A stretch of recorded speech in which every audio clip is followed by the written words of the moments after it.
Hello IGN, my name is Jose Otero and I'm here with my wonderful colleague Brian Altano. Thank you.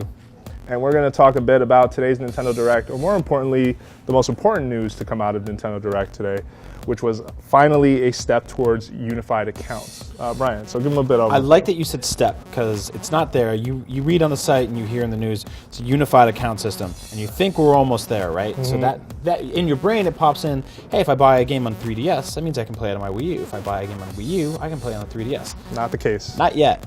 We're getting there. So if you put money in your wallet on 3DS or Wii U, that money can bounce back and forth between the two platforms. You need to do that by linking an account that you have on each one of those platforms, making sure it's the same account. Nintendo was very specific about that. Yeah, so you have a Nintendo ID, which if you own a Wii U, you already have a Nintendo ID. If not, you can create one. And yeah, basically you just have to make sure they are the same and you share a wallet, essentially. But then the bigger questions or point, right, is something we talked to Reggie about back when we talked to him for the 2DS, which was, hey, when are unified accounts coming? And he didn't give us an answer, but he sort of said they've acknowledged the statement. This is the first proof of that, finally, that these wheels are in motion and that this is sort of going somewhere.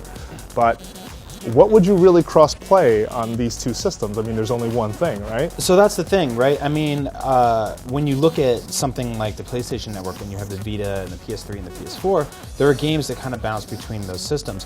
On the 3DS and the Wii U, everything's kind of so unique that you don't get a lot of crossover there, aside from virtual console games. That's right. Now, me personally, I love virtual console games. I buy them on 3DS, I buy them on Wii U. But then I reach a point where I go, you know what? I bought Metroid for $5 on my 3DS. I should be able to play it on my Wii U for free.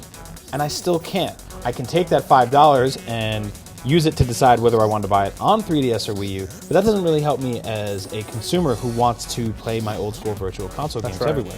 Now, aside from that, there really isn't a lot of cross-platform stuff. Jose and I talked earlier, there's actually some Capcom stuff like Resident Evil Revelations and Monster Hunter, which is basically the same game on both platforms. Other than that, it's really just the virtual console stuff. So when people say they want a unified account system, they're mostly asking for things like that. Yeah. Whether there will be more parity in the future between 3DS and Wii U software remains to be seen, but right now, I'm fighting for those old school games, Jose. I want to play them everywhere I am. I want to be able to buy them and use them one time everywhere. Well, and it makes me wonder, because Nintendo's been adamant about how much they charge for software and, you know, maintaining a certain price and a certain value. You know, will we still be paying $2, $3 for a virtual console game that will eventually be split between these two platforms? I don't know if that's the case either. Like, will there be an increase? Will it be $5 or $6 instead?